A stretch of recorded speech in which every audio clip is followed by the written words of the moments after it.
Hoje pela manhã eu trouxe uma mensagem, começando uma série de mensagens no livro de Ruth, né? Quem pôde assistir ou pela internet ou estiveram aqui.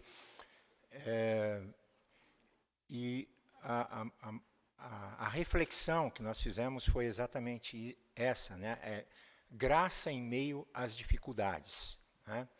Então, seguindo esta mesma toada aqui à noite, eu quero falar sobre um pouco os ventos contrários da vida, né? Aqueles momentos em que os ventos contrários batem contra a nossa vida e que neste mundo que nós vivemos, a vida é assim, né? Sempre os ventos estão soprando. De alguma maneira, eles, em determinados pontos da vida, eles aparecem, né? A tempestade vem, muitas vezes as dificuldades, os ventos contrários da vida acontecem para todos nós, né?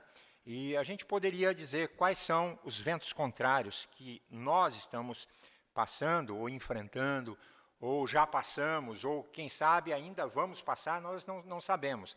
Mas estes ventos estão aí. O texto que eu quero fazer esta análise sobre os ventos contrários da vida está em Mateus capítulo 14, versículos 22 a 24.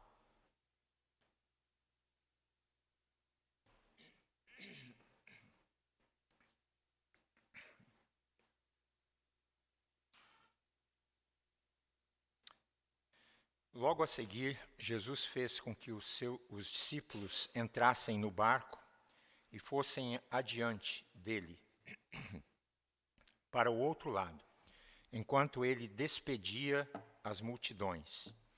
E tendo despedido as multidões, ele subiu ao monte a fim de orar sozinho. Ao cair da tarde, lá estava ele só. Entretanto, o barco já estava longe, a uma boa distância da terra, açoitado pelas ondas, porque o vento era contrário. Eu me lembro, contei essa história outro dia, alguns aí já ouviram, mas eu me lembro que uma vez, eu pastor numa outra cidade, lá no interior do Paraná, teve um feriado, e nesse feriado nós tínhamos combinado com um pessoal que era especialista em caiaque, né? E mais ou menos uns 10 jovens e uns senhores foram com a gente neste passeio de caiaque. E era no rio Tibagi, né? O Guxa deve conhecer lá o Itibagi. É um rio, em alguns momentos deles, você não enxerga o outro lado. E nós fomos naquela aventura, né? Mais ou menos umas 10 pessoas. Os caiaques, né? As caminhonetes e tal, levando. E chegamos no local. Era um riozinho pequeno que era um afluente que caía no grande rio. E ali nós nunca tinha andado de caiaque, né? Diga-se de passagem. Mas os especialistas lá fizeram um pequeno treinamento com a gente e tal, tombamos, viramos, depois aí estabilizamos, deu certo.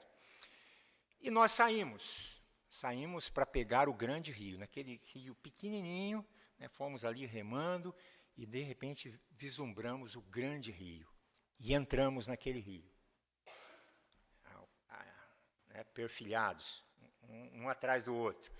E fomos naquele comboio, né?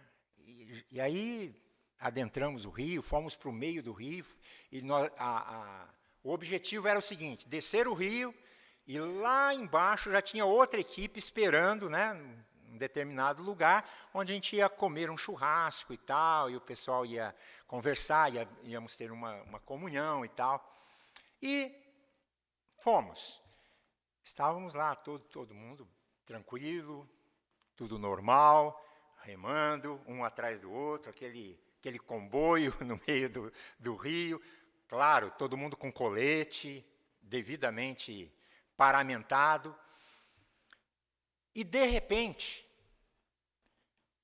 vimos uma nuvem. E aquela nuvem aceleradamente começou a crescer. E daqui a pouco começamos a ouvir umas trovoadas. E, de repente, o pessoal começou a ficar um pouco nervoso. E a correnteza do rio parece que aumentou repentinamente. E o pessoal começou a dispersar, um começou a ir para um lado, para o outro, e eu no meio daquele rio, e daqui a pouco aquela tempestade desabou. E raio caindo no meio do rio. De repente eu olhei, aí ficou aquela névoa, sabe quando chove muito, fica aquela névoa, você não enxerga mais ninguém? Quando eu vi, eu não conseguia ver mais ninguém ao meu lado. Só vi o Horst, que era um alemão, que estava do meu lado, assim, ele falava, pastor, eu falava, Horst, daqui a pouco a voz dele sumiu. E, de repente, eu me vi naquele rio, sozinho, no meio do rio, não sabendo onde eu estava. E os raios, olha, gente, caía do meu lado, assim, né, na água. Você imagina que situação. E, de repente, eu fiquei um pouco assim, bom, natural, né? Fiquei nervoso. E naquele meu nervosismo, eu comecei a remar um pouco. Numa dessas remadas, o caiaque virou. Tombou, e eu não conseguia entrar de novo no caiaque. Naquele momento, eu falei, Senhor, eu vou morrer aqui. Não tem mais jeito, esses raios caindo, a chuva intensa. Eu perdi todo mundo. E eu falei comigo, olha, Senhor, me ajuda. E aí eu tive a ideia, né, porque eu não podia perder o caiaque, nem o remo. Então eu enganchei, por causa daquele colete que me fazia um pouco boiar, então eu enganchei no caiaque, por dentro dele, o remo também, e fui remando com uma mão para a margem do rio. E a margem nunca chegava. E eu naquele desespero. Mas, de repente, eu consegui, chegou um matinho e tal, cheguei lá, e despencou água, e não vi mais ninguém. Lá eu escorei o caiaque numa árvore, fiquei debaixo e fiquei ali quietinho, né? Fiquei mais ou menos umas 2 horas ali. Depois passou, eu falei assim, agora eu vou entrar de novo e vou seguir para ver se eu encontro o pessoal. E, de repente, quando eu entrei no meio, clareou, de repente saiu aquele clarão assim, e eu comecei a remar de novo. E aí eu parei assim, daqui a pouco eu ouvi, pastor, aí eu falei, Horst, aí eu me encontrei com o Horst de novo, e nós fomos remando e chegamos até o local. Mas aquele foi um vento contrário na minha vida, que eu quase morri naquele dia. E a gente só não morre, sabe por quê? Porque não chegou a hora. Porque Deus é que está cuidando, Ele sabe, Ele controla a nossa vida. Estou contando essa história porque tem a ver com a tempestade aqui, com os ventos contrários que esses rapazes aqui atravessaram, né? E nessa história, a primeira lição que a gente aprende aqui é que, às vezes, Deus permite determinadas coisas na nossa vida para nos ensinar outras coisas. Então, vocês vejam, né? Logo a seguir, Jesus fez com que os discípulos entrassem no barco, fossem adiante, e, tendo despedido as multidões, ele subiu ao monte, foi orar, e aí, entretanto, o barco já estava longe, a uma boa distância da terra, açoitado pelas ondas, porque o vento era contrário. Vocês sabem, os discípulos aqui, eles sabiam muito bem aonde estavam. Eles estavam no mar da Galileia. E nós sabemos que o mar da Galileia é um lago de 19 quilômetros de comprimento por 13 quilômetros de largura. E esses discípulos aqui, eles conheciam o lugar e sabiam que ali era um lugar de ventos contrários, de tempestades. Eles conheciam o lugar, não era novidade para eles passarem por tempestades naquele local, né? Mas antes eles tinham passado por muitas tempestades, só que antes Jesus estava no barco. Aqui Jesus não está no barco. Eles estão sozinhos, lá no meio daquele oceano, no mar bravio, as tempestades se avolumando, e Jesus não estava lá. Mas eu creio que, embora Jesus não estivesse lá fisicamente no barco, ali junto com eles, esta tempestade aqui que eles estão passando estava rigorosamente nos planos de Jesus. Porque às vezes Jesus permite as tempestades na nossa vida. Percebam, os discípulos entraram no barco, por quê? Porque Jesus insistiu para eles, vão para o meio do mar. Vocês podem ler o texto. Insistiu com ele para que eles fossem. Os discípulos estavam exatamente no lugar que Jesus queria que eles estivessem. E agora eles estão enfrentando este vento contrário. Você já enfrentou um vento contrário na sua vida? Então, mas por quê, né? O que será? Às vezes a gente fala assim, o que será que eu fiz de errado? O que eu falei de errado para eu passar pela tempestade, pelo vento contrário na minha vida? Qual a decisão equivocada que eu tomei? E a gente fica se culpando de uma forma tão grande. Então, você tem hora que você não precisa se culpar de nada, porque você não fez nada de errado. E às vezes Deus está burilando, trabalhando, moldando a sua vida segundo a vontade dEle, segundo o coração dEle. É claro que quando a gente navega assim por mares distantes da presença de Deus, é lógico que você vai enfrentar tempestades que não têm nada a ver com Deus, é consequência de você estar longe de Deus.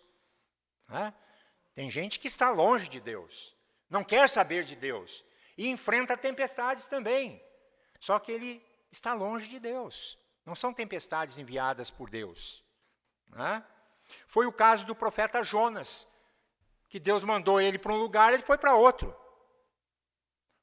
Teve que enfrentar uma grande tempestade. Mas aqui nós podemos entender que as tempestades, muitas vezes, podem ser provações que surgem na nossa trajetória, no nosso trabalho, na nossa vida financeira, na nossa família, na nossa vida profissional. Isso é normal, são coisas que acontecem, ventos contrários. E que, mesmo quando a gente está obedecendo à agenda de Deus, isso pode ocorrer. As tempestades não significam que Jesus falhou com você. Os ventos contrários não significam que Jesus está longe de você. Não. As tempestades significam que elas são, muitas vezes, o próprio plano de Deus para a sua vida. Porque Deus está trabalhando e moldando você segundo o que Ele quer. E às vezes Ele permite a tempestade para que a gente possa aprender que tempestade faz parte da vida. A segunda grande lição que a gente aprende aqui é que Jesus, Ele sabe da tempestade, às vezes Ele sabe o que está acontecendo com você, Ele vê o que está acontecendo, porém, você fica perguntando, que horas Ele vem? Então eu digo para você que Ele vem na hora certa. Ele vem no momento certo, quando surgir o vento contrário na tua vida. O versículo 25 diz assim, de madrugada Jesus foi até onde eles estavam, andando sobre o mar. De madrugada aqui é uma versão, assim, vamos dizer assim, eu diria, uma versão coloquial de um termo grego para se referir às vigílias da noite. Primeira vigília, 6 às 9. Segunda vigília, 9 à meia-noite. Terceira vigília, meia-noite às 3. Quarta vigília, das 3 às 6 da manhã. E ao que parece, Jesus veio na quarta vigília da noite. Ele veio para estar e para olhar aquela situação dos discípulos. Isso significa que, possivelmente, esses discípulos aqui, eles passaram horas no meio da tempestade. Significa também que Jesus poderia ter ido no começo da tempestade. Porque, por que ele não foi? Jesus poderia ter cessado a tempestade, sabe de onde? Lá do monte, onde ele estava orando, se ele quisesse. Para, vento, para. Ele podia ter feito isso. Jesus podia, inclusive, impedir a tempestade de começar, se ele quisesse. Mas ele não impediu. Ele mandou os discípulos para o meio do mar. Como assim, né? E ele os levou até o último limite das forças deles. Ele deixou os discípulos cansarem até o último. E às vezes nós não entendemos isso.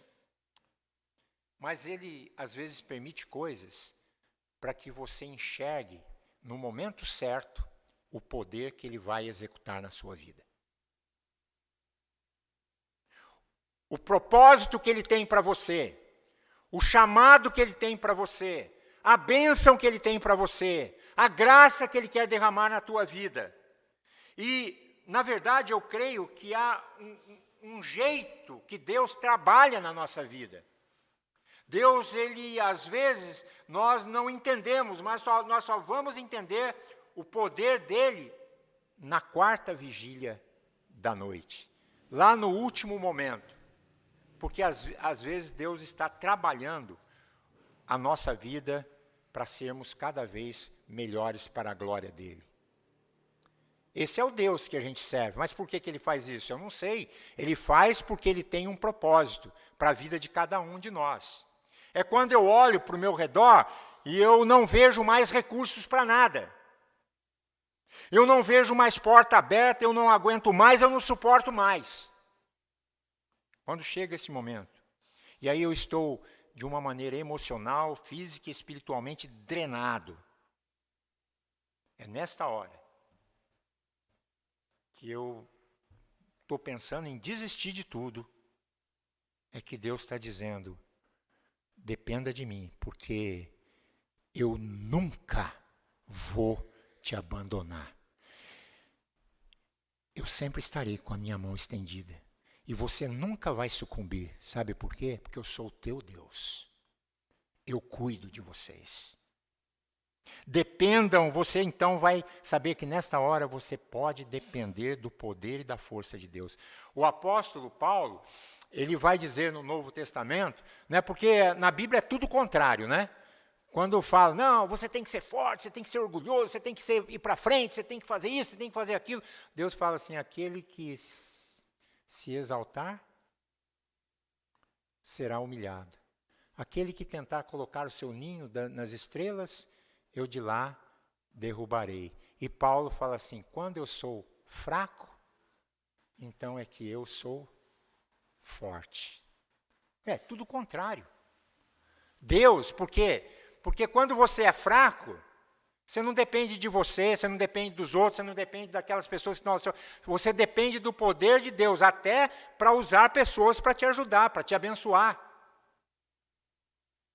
Mas, quando você é fraco, o poder de Deus é exaltado na sua vida. Então, você se coloca no seu lugar, e Deus diz assim, agora sim, meu filho, você está entendendo que é eu que estou em você.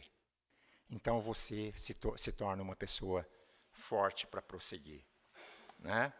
E aí eu acredito que Jesus se moveu na 4ª vigília da noite até o limite da força daqueles homens, para que eles aprendessem sobre o poder de Jesus na vida dele. Você já aprendeu sobre o poder de Jesus na sua vida? Uma coisa que eu agradeço a Deus sempre quando eu venho à igreja, eu sei que o convidado maior desse lugar já está presente aqui. A presença do nosso Senhor Jesus se faz neste lugar. Ele vem na hora certa. Ele está vindo em todo momento na hora certa. Se o vento contrário está aí, e está acontecendo, saiba que Jesus está na hora certa. Ele tem você nas mãos dele. Não perderá o controle jamais. A última lição que a gente aprende aqui é que para Jesus, quando no meio do vento contrário, para Jesus não tem obstáculo. Não tem uma coisa que possa impedir o agir de Jesus no meio da tempestade. Não tem. Não tem nada que bloqueie a ação de Jesus na nossa vida. Nada. Absolutamente.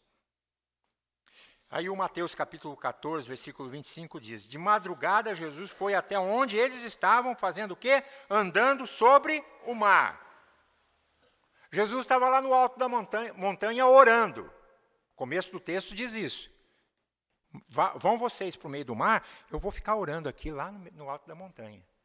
Ficou lá no alto da montanha, orando, a sós com Deus. Longe dos discípulos. Mas, mesmo separado, distante deles, mesmo diante de...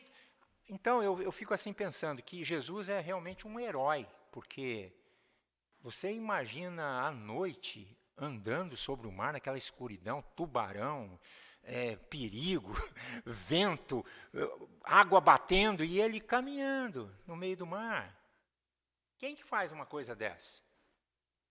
Só pode ser alguém muito especial, que tem domínio sobre aquela situação. Né? E aí, mesmo separado pela escuridão, pelo mar bravio, separado assim de todas as coisas, Jesus sabia exatamente, mesmo lá do alto da montanha, ele sabia exatamente onde aqueles homens estavam. Ele não perde o controle.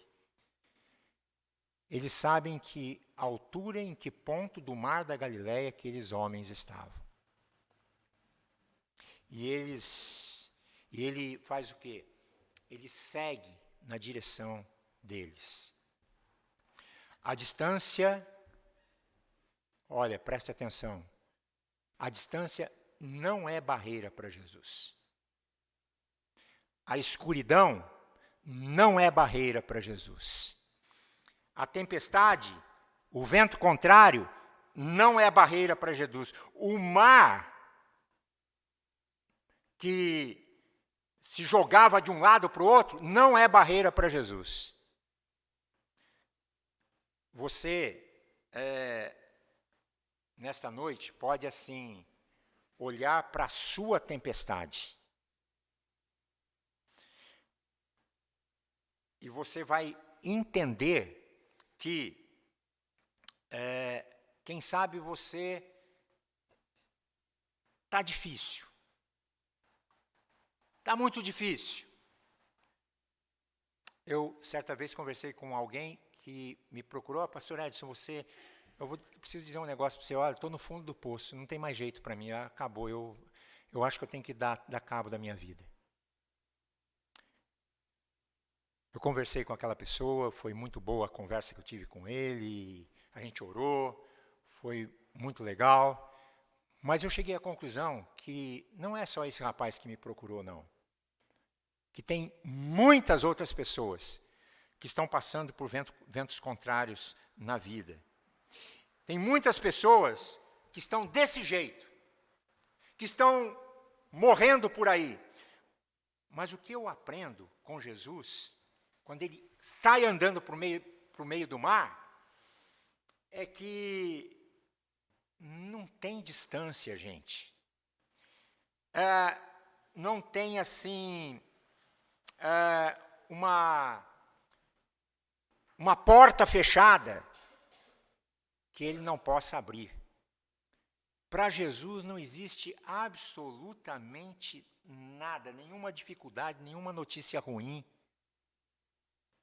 nenhuma questão que envolve a minha vida que seja desfavorável, quando não há meio, quando não há solução, quando não há porta aberta, quando não há luz, quando não há recurso, quando não há esperança.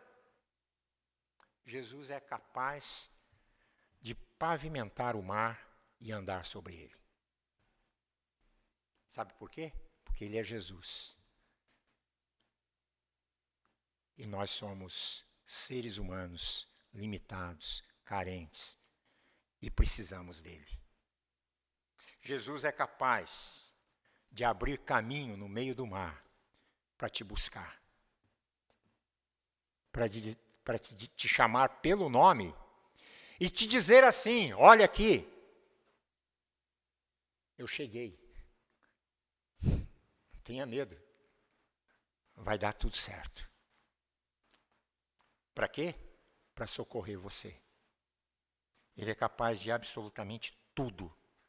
Porque não há impossível, a Bíblia diz, para Jesus.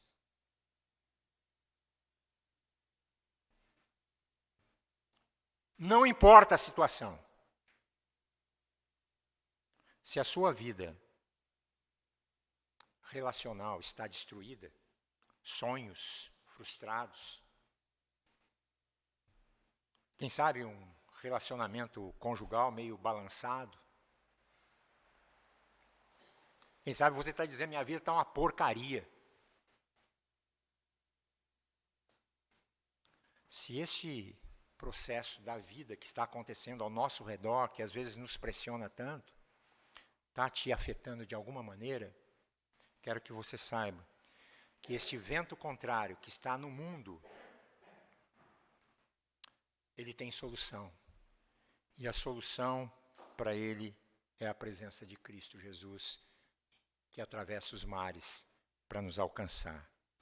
Talvez você esteja passando pelos ventos contrários neste momento, mas eu creio que você está exatamente no lugar que Deus quer que você esteja para Ele começar e continuar a trabalhar a sua vida, lapidar você segundo a vontade dEle, para que você continue sendo usado por Deus enquanto você viver aqui. Você chegou, quem sabe, no limite das suas forças. E agora é o momento ideal para você enxergar Deus agir na sua vida de uma forma clara e poderosa, como Jesus fez na vida daqueles discípulos. Então, que fiquem essas lições.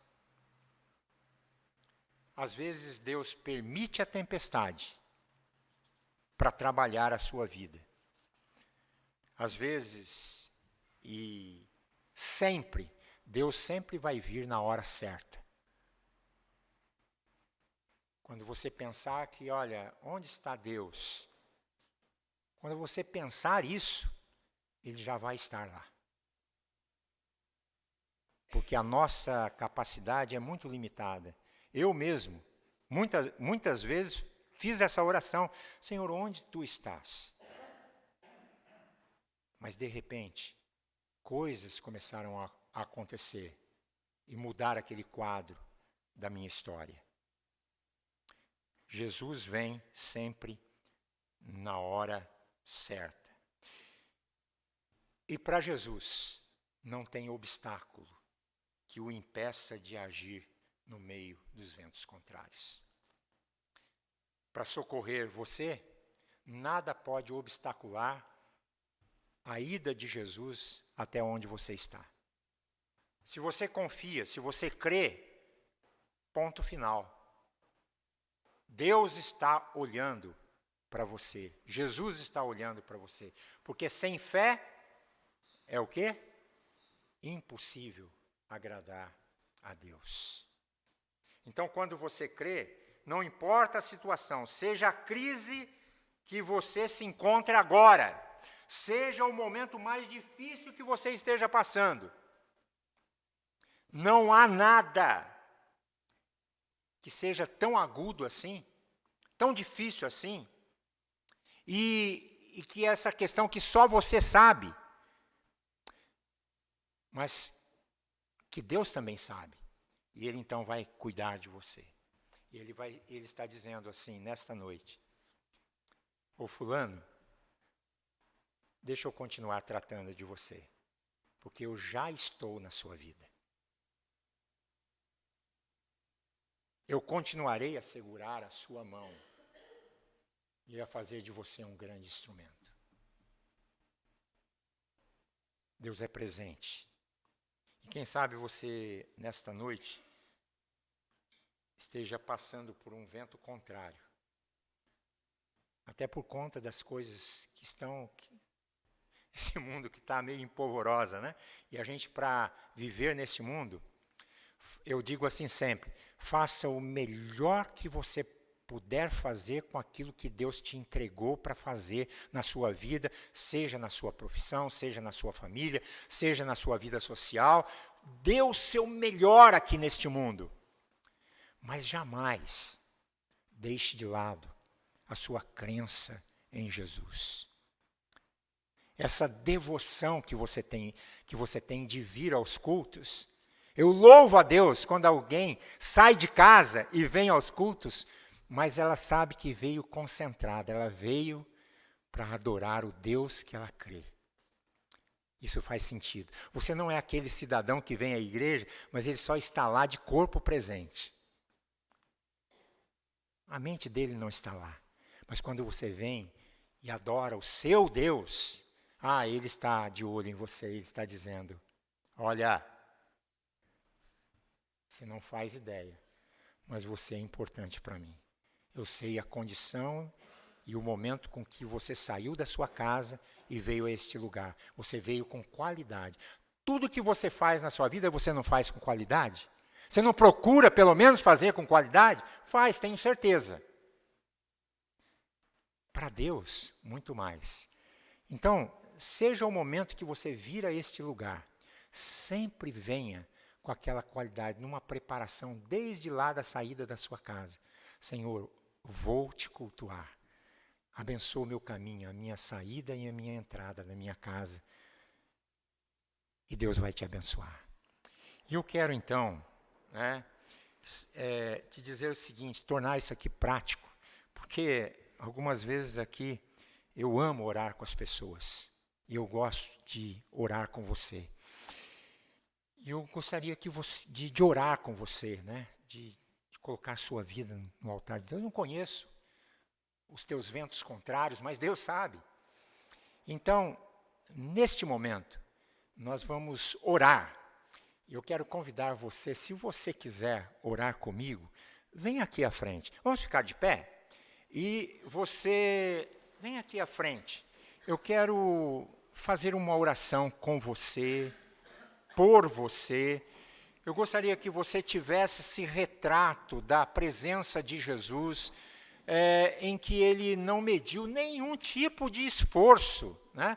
Aí você diz, mas eu já vou lá na frente sempre. Venha todas as vezes, isso não tem problema. Né? Isso só traz benefício para a sua vida, para a sua alma, para o seu coração, porque Jesus ele não teve vergonha, ele foi.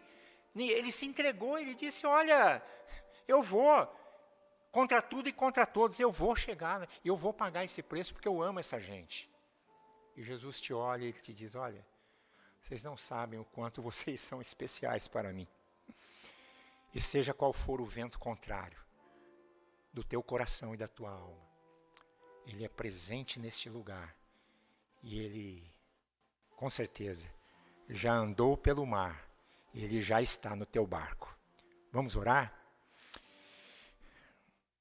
Grande soberano Deus, é com grande satisfação que a gente se achega diante da tua presença. Aqui à frente, pessoas que deixaram seus lugares, ó Deus, carregando no coração somente uma coisa, a fé, dizendo, Senhor, eu vou lá na frente, porque a única coisa que eu tenho é a minha fé. E eu, com a minha fé, eu gostaria que o Senhor sondasse o meu coração. Quem sabe você pode estar dizendo isso diante de Deus. Eu gostaria que o Senhor sondasse o meu coração. O Senhor visse os ventos contrários. E a tua palavra diz que naquele episódio, Pai, quando o Senhor pisou naquele barco, o vento cessou, as águas ficaram tranquilas, os ventos contrários foram embora. E a bênção, a cura, a manifestação do poder do Senhor desceu sobre aqueles homens. E nesta noite não está sendo diferente. Eu creio, Senhor, que nesta noite repousa neste lugar a tua bênção.